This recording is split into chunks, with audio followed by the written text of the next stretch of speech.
Welcome back to another exciting episode of Stardom Bed'em Fantasy Football Podcast, where gambling meets fantasy. I am your host, Brendan Shelly. I'm with my man, Dan Ambrose. Dan Ambrose, how you doing, dude? I'm doing well. Good week 3. A lot of fun games, especially that first slate of games there. I think things are going all right. 17-12 to start the season. I can't complain there. And looking forward to week 4, I think. A lot of underdogs in my card this week. I always get scared when it comes to that. I don't know. I always feel more comfortable when I'm betting the favorite than I am when I'm betting the underdog. Great records, Dan. You're pulling them out pretty good so far. I came out doing okay. Pretty decent Thursday night. Some of you followed me. And then for our Sunday games, we didn't do great. I only did a little bit of action, didn't sprinkle much. I lost a couple. Brashard Smith, I had faith on him making some entrances to the end zone. I did a couple free bets on him. So if you are following me on the Pickett app, we use that to track our bets. I'm at bshells13. You can track my bets on there. You will see that I lost bets that night. They were all free. So I got to just make that very clear. I don't bet touchdown scores unless it's free bets. It's the only time I really do that. So let's get into some of the bets that I made Monday night. That made me some good money. I thought that was a pretty fun game. Ravens lose to the Detroit Lions, and it was a pretty good game for the Lions. I think they needed this win. I think it's going to shape their season. They beat a really great team in the Ravens, and the Ravens did it again, man. They can't win the big ones. They can't win these tight competitions. I don't know if it's coaching or if it's in their heads, but it feels like they fall apart at the end of these games, and their key players that they lean on make major mistakes, like our boy Derrick Henry. The King had another fumble. One fumble per game is what his average is. Yeah. For real, there should be a prop on that. I mean, it's weird too because he's getting these balls punched out, which I don't know. Yep, it feels like that shouldn't happen with a guy Tillman? that size. Remember Tillman for the Bears? You remember that guy? That's all they called him, Peanut. Yeah, dude, called him that. Wasn't that his name? Champion of knocking that ball. I think his first name was Charles Tillman, wasn't it? His Peanut was his nickname. The parents did not name him Peanut. Even pretty sure it's Charles Tillman. It is. So him popping those balls out all those years. I think those guys watch some of those videos because that's all they're doing. They're going after Henry. They're not going for his legs. They're not going for his upper body. They're just saying, I'm getting out of the way and punching that ball and running. Yep. And that's working. It's working really well. Think with those punches, I think if you miss and actually punch somebody, you should be ejected 100%. I think that's I think there is a rule in that in the NFL. Yeah, I think they have a rule. I think it's unsportsmanlike conduct. Yeah, I mean, because remember, otherwise you miss somebody punch someone in the stomach or something like that. Punch in the throat. Even high stepping. Remember, what was that? Antonio Brown, like Sparta kicking that guy in the chest. Oh, I think yeah, it was the kicker too, the punter. Yeah, right. Yes, dude. So there is some unsportsmanlike conduct for some offensive players that are violent. I'm sure it's the same for the defensive players, but at the same time, you got to think the way Henry punches him in the face with that stiff arm. It's pretty much almost the same thing, dude. He's concussing these bastards by just the stiff arm, how strong he is, Either way, it sucks to see it because he's so good and he carries that team. He can't carry the ball, though. Dude couldn't even, be pissed off right. Did you see him, fall over on the sidelines, upset? He couldn't even be angry right. It was just a disaster. What a horrible sequence of events for Derrick Henry.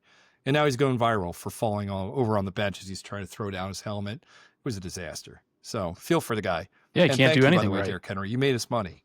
Yeah. Yeah, he made us money. Sure. He can do something right. That's true. And this is one of my major prop bets. I will pretty much always make this. If you guys follow me in these podcasts, if I see a prop bet of Derrick Henry receiving yards, if it's around 4.5, 5.5 yards receiving, I'm going to bet it. Lamar, you've seen him last year and this year. Derrick Henry seems to be more involved in the passing game, at least 2 targets a game. And he catches one, you got your 5.5 yards. The he's a human wrecking ball. Even if he gets 5.5 yards and he fumbles, you still got your yards. Who gives a shit he fumbled? So that's the beauty of gambling.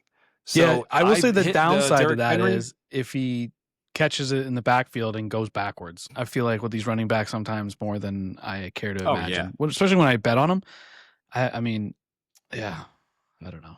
That's not been. It hurts. It hurts. Yeah, you. Yeah. It hurts. That's the one that sucks. I hate betting college football. When you do the rushing yards for the quarterback, I like those bets in the NFL. Yeah. I hate it in college because college counts the sacks as lost yardage.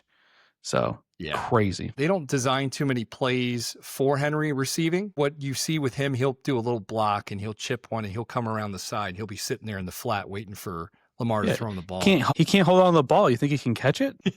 Yes, it's so sad we can make these comments. Over 5.5 yards receiving, Derrick Henry. That was a hit. That was an easy hit. It's funny. He only got one catch, but he got it for 7 yards, and he got it early.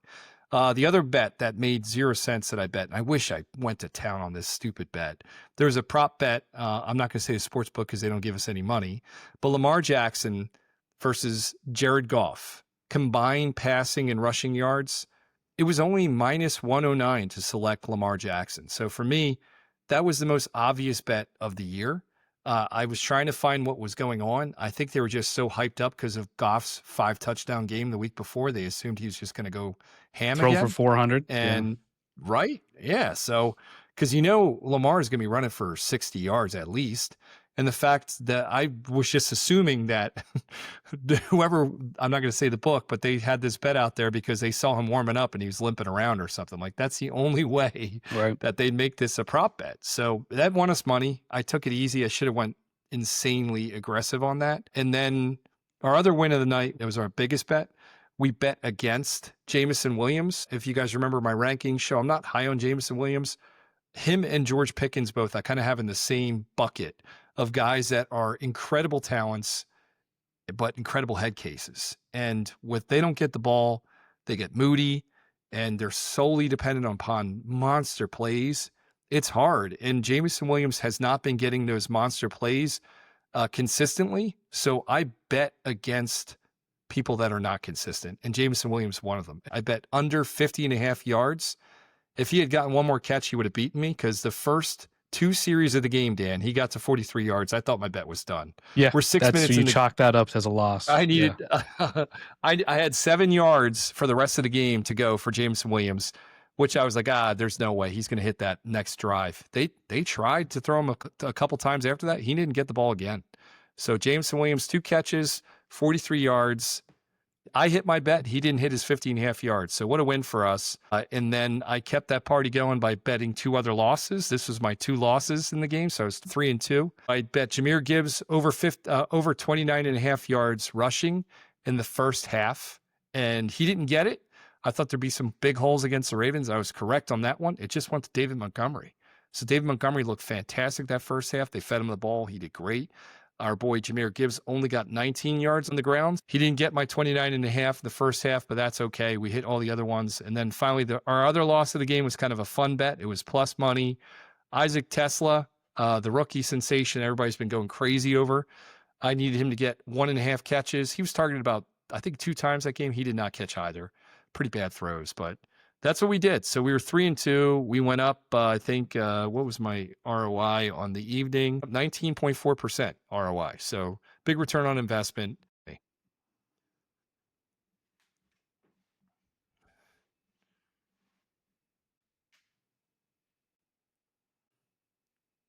I gave up on him. You're goddamn right. So for the people that listen to this show, Mark Andrews is my guy, man. I had him ranked in my top 12 tight ends for the season. I drafted him in redraft leagues. I made trades for him in Dynasty. A lot of hope for him coming back. Obviously, Isaiah Likely's out. I'm like, this is Andrews, baby. It's his world now. Let's just hammer Andrews bets. Loss, week 1, week 2. He looked like shit, dropping everything. This week, Mark Andrews that I was expecting to see showed up, and we didn't bet him. So screw you, Mark Andrews. You screwed me, buddy. You're still dead to me. Actually, you're probably more dead to me now than before because so much disdain I have for your performance. Every time he caught the ball, every time he was targeted, I'm like, why were you doing this? Why are you doing this to me? And so good for you, Mark Andrews. Good for you, Lamar. You lost anyway. We're only going to touch this Thursday. If you guys listen to the show, you know the format. We'll talk about Thursday Night Football. We're going to talk about some of the prop bets. And then we'll get into the rest of the action as we record Friday night or Thursday night. We make our picks for Sunday. So let's talk about Thursday night. What do we got going on?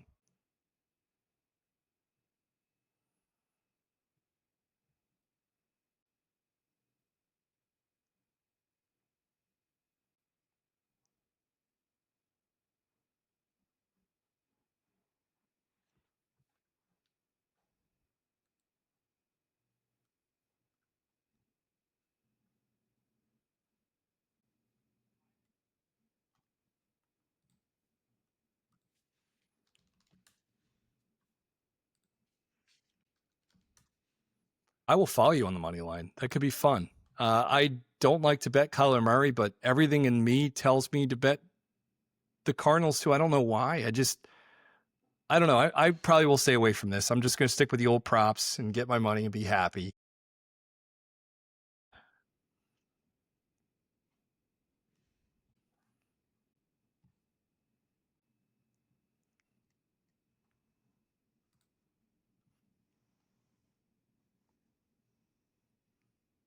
Definitely epic. That's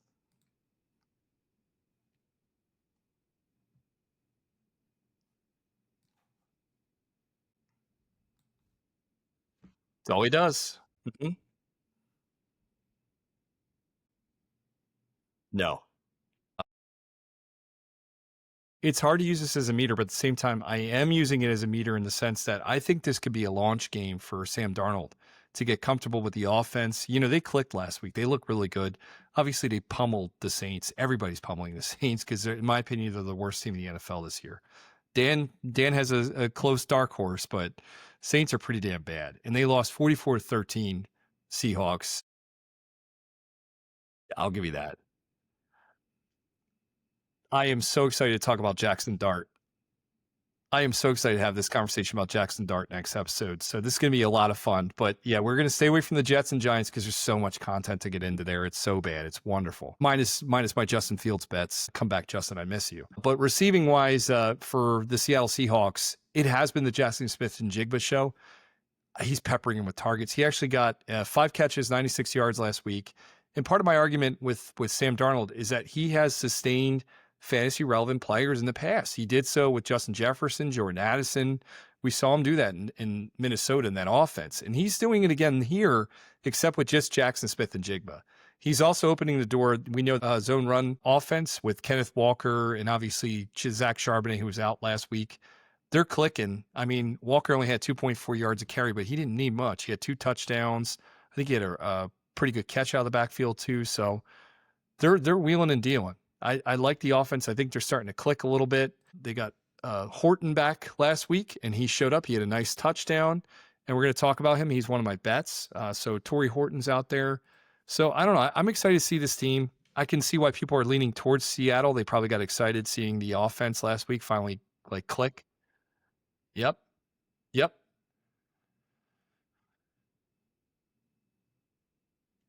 That's 100% correct. And we did not fall for that bullshit. We have a couple bets spread around the level a little bit. The first bet we're going to do is the bet that won us money last week was the Jameson Williams under. I did the same thing. Everybody loves Cooper Kupp. He has the same problem as Jameson Williams. He's just not heavily targeted in that offense. So the books still love him. They're still giving him too much credit. They're giving him over 3.5 catches. They're also got him at over 40.5 yards. We're betting under. So we're going to bet under 40.5 yards. Cooper Kupp, he's targeted average like 4.5 times a game. He went 3 targets, 9 targets, 3 targets. I need consistency. And he doesn't have that. Sam Darnold doesn't have that this season. So we're betting against him. I like that bet. Third biggest bet of the day. So I'm betting against Cooper Kupp. What do you think of that, man?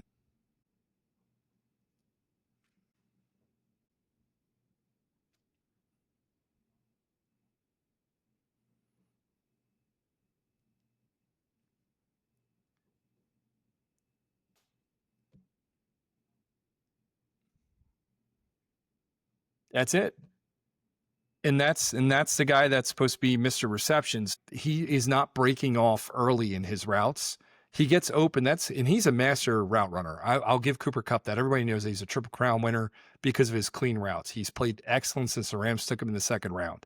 But he's tailed off, man. He's not the same guy as we picture in the past. It takes him longer to get open.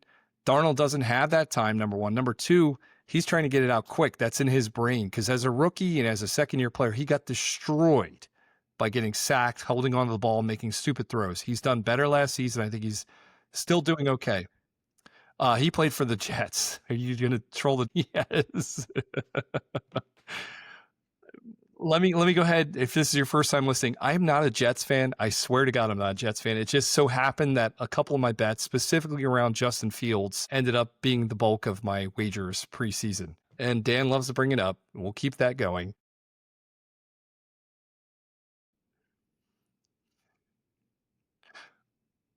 That is correct. And yeah, no, we don't. You just did. That's okay.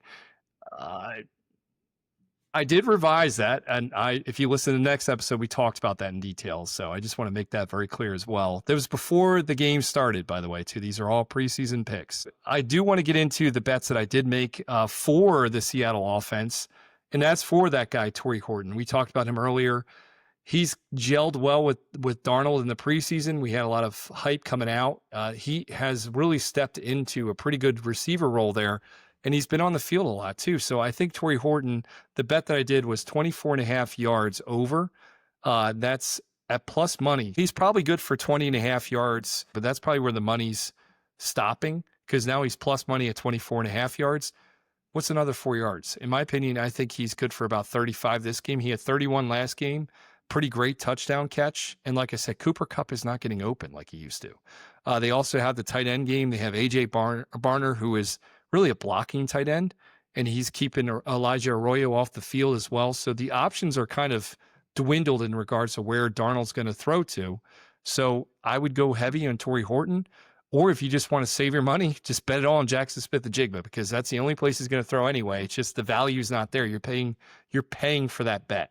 So when I say paying for that bet, you're paying like minus 150 for over 8 catches, which is insane. So that kind of numbers, it's too much for me to buy to kind of put all your eggs in that basket because one ankle roll, you're not hitting 8 catches, you know? So that's a little bit too much risk for me if you're buying down that number too. Torrey Horton, I like the plus money. I like this bet. This is my second biggest bet of the day.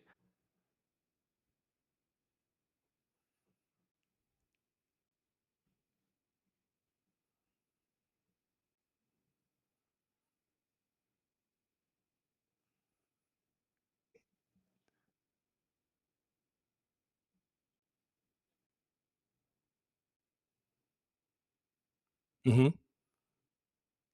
Yeah.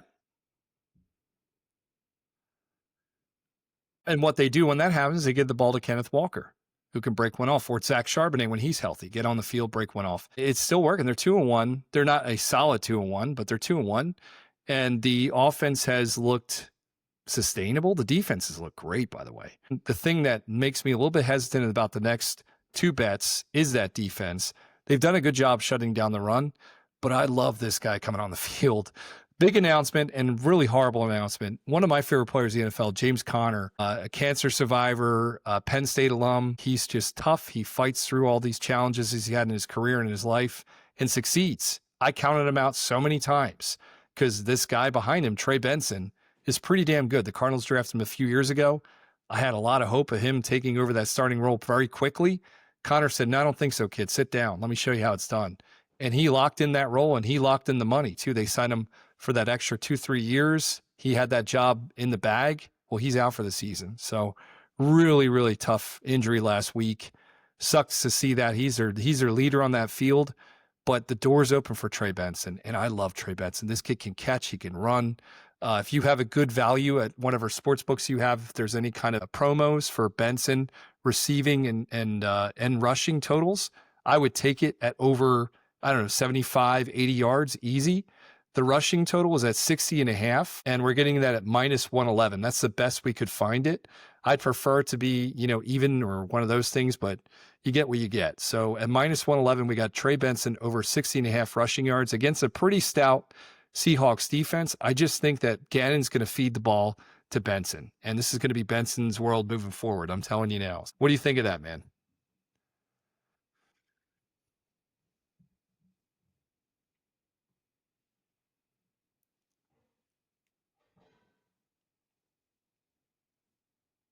Totally agree. And in that same vein, I guess, or breath, is like, I want to say that Gannon is kind of a consistent guy. He keeps his defenses in Philadelphia when he was there the same way.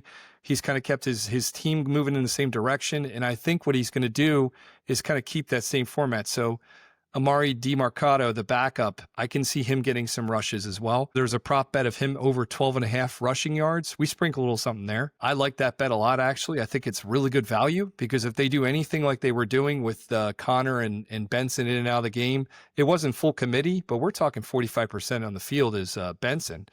DiMarcado, if he gets on 30% and gets a couple opportunities, I can see him easily getting 12.5 yards. So I like that bet.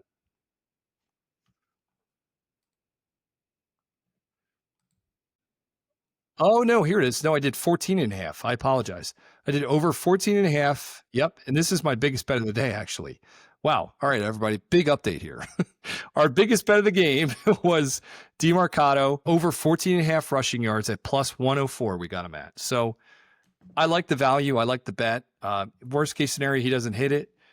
At that point, that means Benson probably hit it, or you just got screwed out of both your bets. With Connor out, there will be definitely a change of offense because you don't have that guy that you're 2-3 yards short. Connor's going to get those yards. Benson's more of a finesse runner. He has a lot of power, but you'll see he can catch too. So that full, that PPR back, that can be Benson as well. And DeMarcado, we know he's been on the field recently and last year as well, kind of sprinkled in as a third down back. So I'm excited to see what can happen here, but that's kind of why I think the Cardinals can do well in this game. I'm not betting over in Marvin Harrison. He's lost us money this season. If anybody wants to go MHJ, go ahead, send me your picks. I want to see how you do so I can be miserable with you.